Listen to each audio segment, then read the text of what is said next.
Welcome into a very exciting episode and special edition of The Scene. Today, I am joined by the city administrator for the city of Lead and my friend, Robin Lucero. Robin, welcome to the show. Morning. We're going to get to talk about one of my favorite events of all time, the Gold Camp Jubilee Days in Lead, South Dakota today, my hometown, at least the home community. Deadwood address, but Lead always felt like the community. Right. And I know that that's true for you as well. A little inside baseball. Robin and I grew up as neighbors when we were growing up. So great conversation today, and want to get a little bit out of the way early about just what is Gold Camp Jubilee Days from a historical standpoint. That's a great question. And this year is the 150th anniversary of the city of Lead being founded, and also the 100th anniversary of the first Gold Camp Jubilee Days. And so in 1926, Homestake put on this huge celebration. They brought in a band and they made a huge stage, and they had a great big community celebration. At that time, it was during Labor Day. And ever since then, it was Labor Day in the beginning. Now it's shifted to the 4th of July, and the City of Lead has a big community celebration every year. This is the 100th year. Yeah, incredible. And now I've had a chance to play it with my band Starts and Ends a few times. I also played it. That was one of my first big live performances, actually, in the band shell. My first time singing in front of what was probably 1,000 people out there with my dad's old band, the Acoustic Gypsies, way back when. It's so fun. This event means so much to me personally, although I don't get to make it back there, very often now that I don't live in the community. But I know what it means to the community, and not just because of the fireworks show, which is the best in the world. I will promise you, when they shoot these fireworks over the open cut mine that is now the Sanford Lab up there, that they have the biggest boom you will ever hear and feel in your life. But this year, it is about way more than just the fireworks. Robin, can you tell me, and maybe we'll just take it day by day. Let's start with Thursday, July 2nd, and we'll move from there. Okay, that sounds good. So on Thursday, we are going to, that's kind of the kickoff. We're hoping that people will come to town on Thursday and they'll stay through Sunday. So down here on Main Street, where the Homestake Opera House is, that's also where the Lee Deadwood Art Center is. And so they are going to have an alumni art show. And alumni meaning Lee Deadwood graduates can enter in artwork that will be on display the whole weekend. So that's going to be kind of an open house style, where they are looking for anyone that does any type of artistic, anything from welding to painting to poems, anything like that can be submitted to that art show.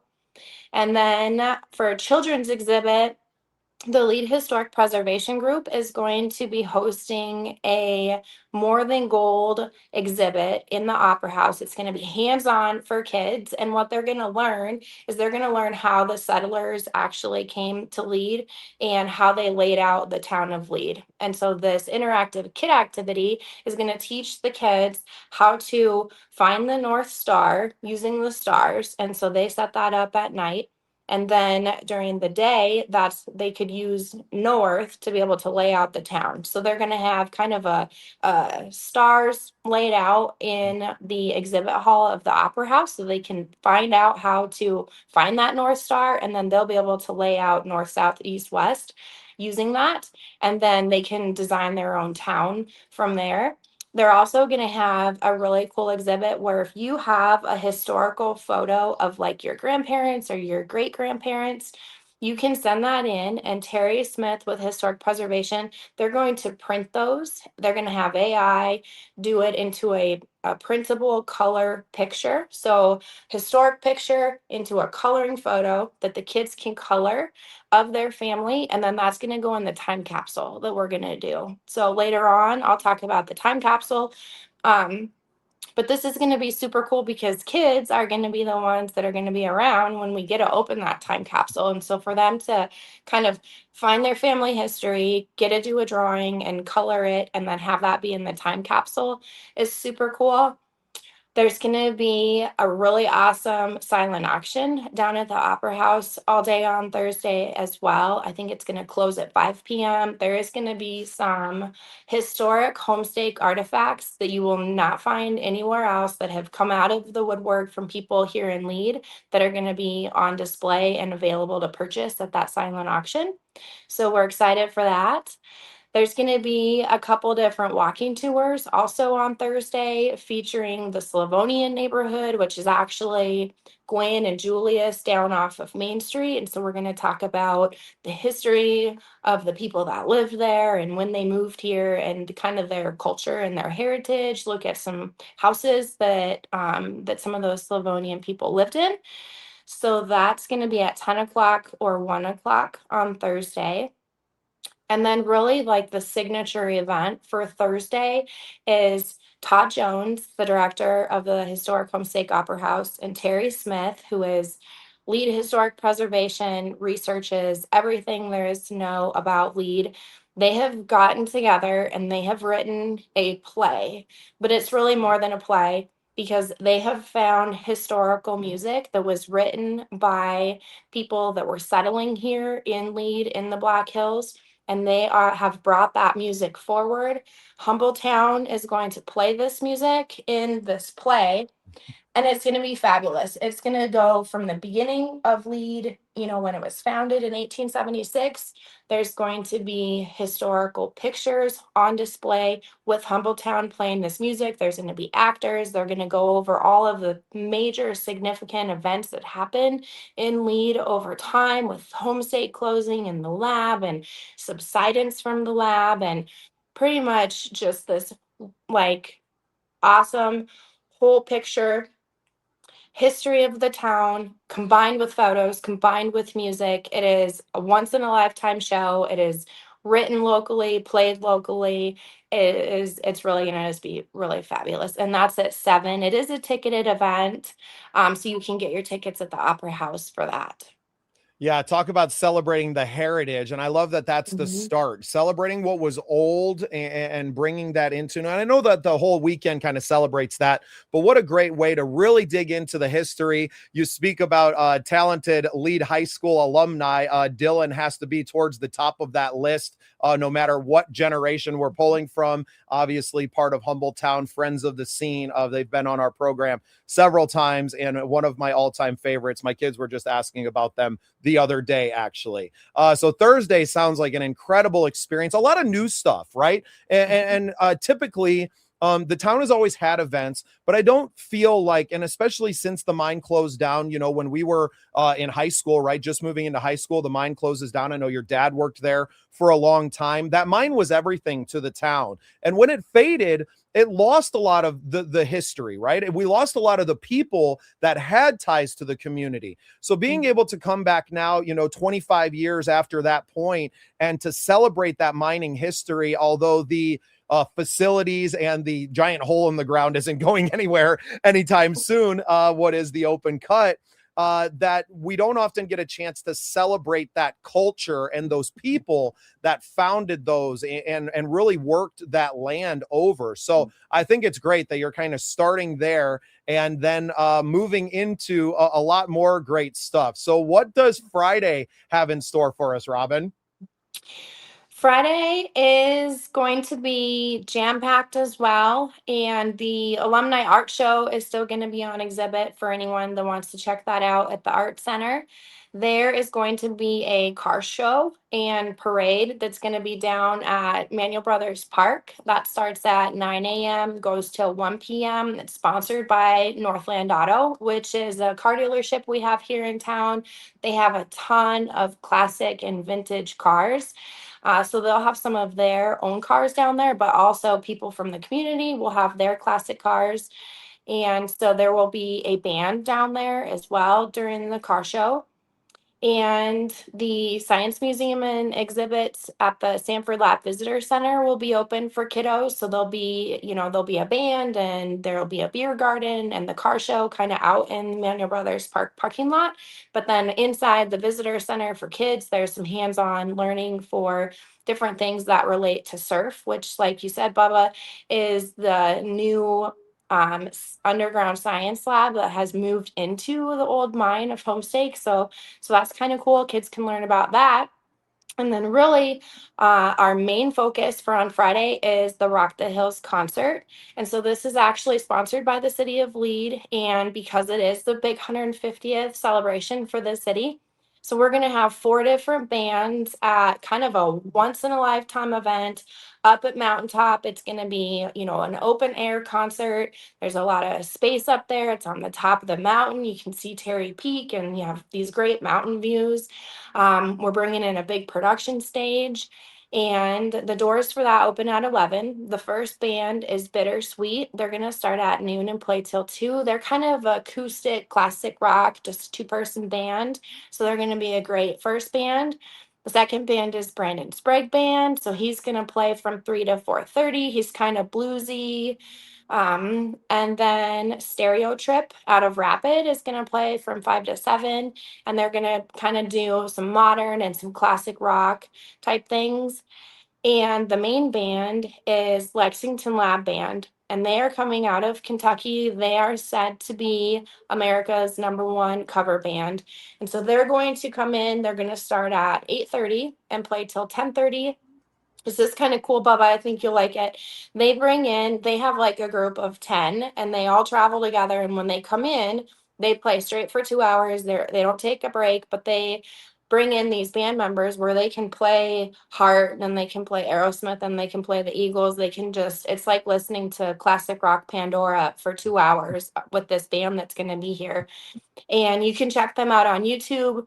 They're awesome, and they're actually bringing in the production with them from Kentucky, which we're excited about, and it's going to be a big show. It's going to be super exciting. You can get your concert tickets now for that. We are charging $30 for general admission and $50 for VIP. There are only 500 VIP tickets, and we've sold about 150. The VIP people get a fancy bathroom trailer, which is a cool thing for some people. It has running water, flush toilets, all of that. And then also we'll have a different VIP bar with more options up front for our VIP ticket holders. We are going to have transportation, because anybody that's been to Lead knows we have parking issues. And so people that live in Deadwood, we are going to run a trolley every half an hour starting at 11 a.m. So every half an hour on the hour, and every half an hour they can catch a trolley up from Deadwood at the Sherman Street parking lot. That's going to be free of charge. We want Deadwood people to come up here. People, we don't want people to have to worry about parking. So they can catch that trolley. If you're staying in Deadwood, live in Deadwood, want to park in Deadwood. The other option is we're going to have the lower parking lot of Terry Peak open. And so that's like the Dark Horse Saloon parking lot for anybody that skis. And so people can park there, and we're going to have school buses that are going to run from the Terry Peak parking lot to Manuel Brothers Park to Mountaintop. So we'll have vendors and different things down at Manuel Brothers Park. We're also going to have vendors, food, beer, pop and water, kids games, things like that up at the concert. So if there is limited parking, or if people don't want to deal with parking challenges, they can just head on out to Terry Peak, catch the bus in, and then catch the bus back out when they're ready. Yeah, incredible. And those are the big challenges with a town that was built on top of a hill. Obviously, we grew up there and dealt with driving it. Both of us probably spun a vehicle or two off the roads in the wintertime that I can recall anyway. And, driving up and down these hills can be extremely difficult. So how nice to provide an opportunity for people to, like, hey, even if you're coming from out of town, park in Deadwood, we'll come get you. You could probably, if you show up and you got a little time, go hit a casino, come back down, catch the trolley up, and then being able to, so the trolley is just going to the Manuel Brothers Park, but then you could catch one of the buses from the park and then up to Mountaintop.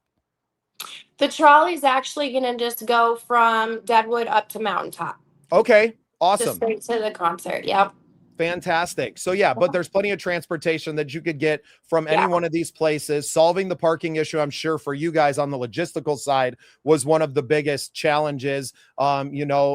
Production for bands and everything are not without their own challenges as well. But how cool! I mean, we spent a ton of time up there as kids. All of our sports teams practiced up there at some point. We used to have Little League Baseball up there when we first moved to town in the late 90s. So a lot of memories up there, and really cool to see that space getting utilized for something amazing. It's going to be beautiful up there at night underneath the stars on top of the world, right? The only thing taller than you is Terry Peak off in the distance. It's going to be absolutely magical up there. So, and some great local bands combined with fun to bring in someone from out of town as well to bring something different, right? I love Brandon Sprague, Stereo Trip. Shout out to Margie Gruba and my friend Josh Marquis, big parts of that band, obviously. A great lineup of music, but also bringing in something that nobody's ever seen. And I think sometimes with these local events, that can be something that lacks a little bit, right? As you often don't have budgets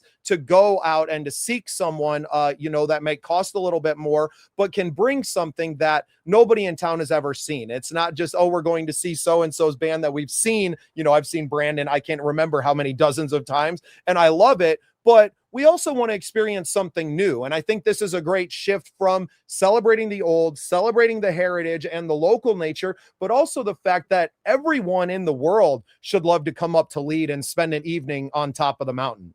Mm-hmm. Yep.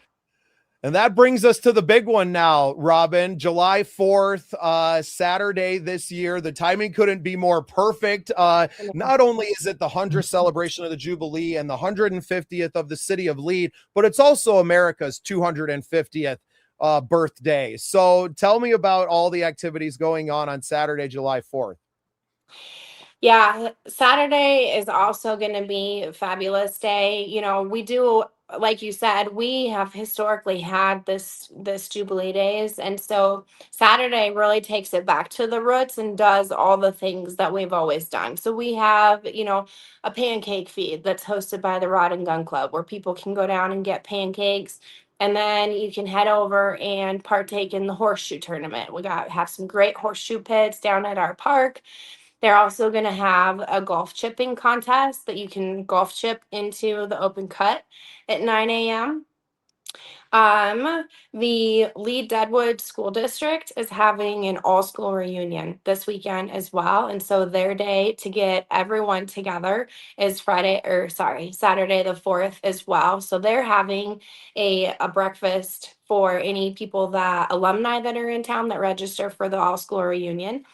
And that'll be up at the school. They're going to do some school tours. Our elementary school has been remodeled and some other things have happened on the school campus.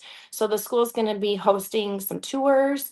And then at 9:30, they're going to have the Live Like Cash Productions is hosting a skate scoop bike competition at the awesome skate park that we have here at Manual Brothers Park. And this is a huge hit. It's grown. There are so many kiddos and adults. It's just really great to get that whole side of the community together as well. And so registration from 9:30 till 11. And then the event starts at 11. They're going to have some vendors down there. They have an MC, and then they have a skate scoop bike competition. So it's to all ages, and scooters, bikes, skateboards, and they give away door prizes. They have judges that judge everybody, and then those participants get awards. So that's super cool. Even if you don't skate scooter bike, you can come down and watch because it's awesome to see that. And our skate park is pretty cool. It's got a big old bowl in it that a lot of people won't venture into, but for this event, there will definitely be some big tricks happening. So that's super awesome. Kind of at the same time at 10 o'clock, we have a Mile High Smackdown volleyball tournament where we bring in all the old rivalries back in, and people can get into that volleyball tournament that'll kind of run all day throughout the day. They're going to start with some bands down at the park too at noon. So there's music on and off from noon until the fireworks. And so that schedule is noon to 2 is Garrett Holtz. And 2:30 to 4:30 is the Buckskin Cult Trio. And then 5:30 to 7:30 is Unsinkable Rose. 8:15 to 10 is the 11s. And then also the Northern Hills Community Band, who is this historical band that's been practicing, that's been around, that does multiple concerts throughout the year. They play from 8 to 9 in front of the Davis Ring, which is a super cool monumental exhibit that's kind of down by the open cut. So we'll have that band play as well. There's bounce houses for kids, there's vendors, there's all kinds of stuff. It's just like everybody goes to the park and you see everybody, and it's just about community and hanging out. And then the fireworks show are at 9:30, and this is going to be the biggest fireworks show ever that we've had. The chamber has done a great job. They went and kind of asked around. The city of Deadwood pitched in some funds, the city of Lead pitched in some funds, because we want this show to be the biggest and the best fireworks show that we've had. So it's going to be awesome. I will encourage everyone to show up early. Obviously, Garrett Holtz used to play with Starts and Ends, Molly Brown, the Unsinkable Rose, so many great friends. I mean, I love this small town. Our community is so vibrant. I also saw on there, you're definitely going to want to be there at noon on the 4th for the B1 flyover, because that's going to be super cool. So don't miss that. If you love big planes and loud noises, it doesn't get any better than a B1 flyover. Yep. Yep. The same planes that flew over the Super Bowl, possibly. I know that the Super Bowl had our wing from Ellsworth Air Force Base in Box Elder fly over. So there you go. Little tie-in. You can be to the Super Bowl, or you can just come to Lead. It's up to you. We also got some baseball stuff going on during the weekend. I don't know if we might have skipped over that. Now you have multiple games. You guys have put together some stuff there. So I don't know if we need to go back or if that's just on Sunday. It's just on Sunday, like during this 4th of July thing that we have going on. And so on Sunday, we at 10 o'clock, we are having this vintage baseball game. And so there's kind of been this rivalry between Lead and Deadwood over time. And if you're not from here, it goes way back, and our schools combined and some things have happened. And so we're bringing back the rivalry. And we have been having vintage baseball practice for like 6 months now. And it's community members, city leaders, people from both towns have created these Lead and Deadwood teams. We have vintage baseball uniforms that were hand sewn by this lady that's just her jam. They look incredible. So yeah, shout out. Who did them? I'd have to look. She's out of down south somewhere, and okay. Yeah, it's pretty incredible. And so actually our first game, there's 2 games. Our first game is going to be this Sunday down in Deadwood at the football field with Flag Day. It starts at 3 o'clock. And then the second game is going to be on Sunday, July 5th up at Mountaintop at 10 a.m. And so not only is it vintage baseball rules, so it's like 1870s rules. We don't actually use like a real baseball glove. Use kind of like a padded leather glove, because that's all they had back then. And so the rules are slightly a little bit different than they are now, but there's going to be Deadwood Alive actors kind of walking around, kind of talking smack to people. We're going to have some little newsies selling newspapers. There's going to be vendors. There's going to be Dakota Shivers beer being sold. It's going to be fabulous. And hopefully Lead comes out on top both games. Go Lead. So anyway, so then we have the baseball game that gets over at noon. And then actually July 5th, nationwide, like you were talking about, Bubba, with America 250, July 5th is Community Picnic Day across the United States. And so we're having a huge picnic up at Mountaintop. The fire department's going to be up there. They're going to be grilling for everybody. And then we're asking people to bring a side, come up, share your side dish, and just hang out with everybody. It's kind of like the wrap-up day of these whole celebrations. And then at 2 p.m., kind of the grand finale event of all of this is Nina McIntyre is hosting the Echoes of Lead And this is going to be, she has been collecting historical photos from community members, from the school, from the Fassbender photo collection, from Deadwood History. And she has put together this beautiful PowerPoint. It's so emotional and it's so historical, and it has the culture, and it has families, and it has sporting events. It has encaptured the whole history of Lead, and at the same time, she plays the piano to this beautiful PowerPoint that is going to be playing. And it's going to be a once in a lifetime show. And so she is fabulous, and she's been working on this for quite a while. This is going to be at the auditorium up at Mountaintop. So people are up at the school, so they can go from Mountaintop right to the high school auditorium. The event starts at 2. It's free to charge, and there's so many pictures in there, and it's just going to be a whole historical recap of the city of Lead, of the community. And at the end of that, we are going to go over all the different things that are going to be in the time capsule that we're going to bury later on this year to be opened in 50 years at the city's 200th anniversary in 2076. That's going to have some super cool stuff in it. We've been collecting all kinds of things. Like, we took a City of Lead staff photo, and we're going to have a program from the baseball game, and we're going to have stuff from the 4th of July, and Fermi Lab, and the experiments happening underground, and this whole list of awesome stuff we have going on right now that's going to go in the time capsule, the kids' drawings, and to be open in 50 years. So The kids are going to open it up and look at the baseball photos and be like, nothing's changed. Robin, I'm so proud of you, the entire team that's been pulling this together. So many friends that will be there performing and are behind the scenes. And I've never been more proud of my hometown to see all of this come together. No doubt an enormous amount of planning on your guys' side. Kudos to you. Thank you for taking the time to come on with me today, to allow me to be a part of it, even though I may not be able to be there in person. No doubt that I get to have this small part. So I'm very grateful to you for spending a little time with me today. Thank you so much for everything that you're doing for our hometown and our community. And thank you for being part of the scene. Everyone, make sure you get up to Lead on July 2nd through the 5th. There is so much to do. You can find everything out at leadmethere.org. That's the chamber website. The entire schedule that we just kind of breezed over, a lot more information there. Robin, thank you again for coming on the show today. Have so much fun. I'm sure you'll probably sleep for a month after it's over and recuperate, but we are going to make the best memories out of this. And I can't wait to see all the photos coming in. yeah, thanks for having me. It was awesome.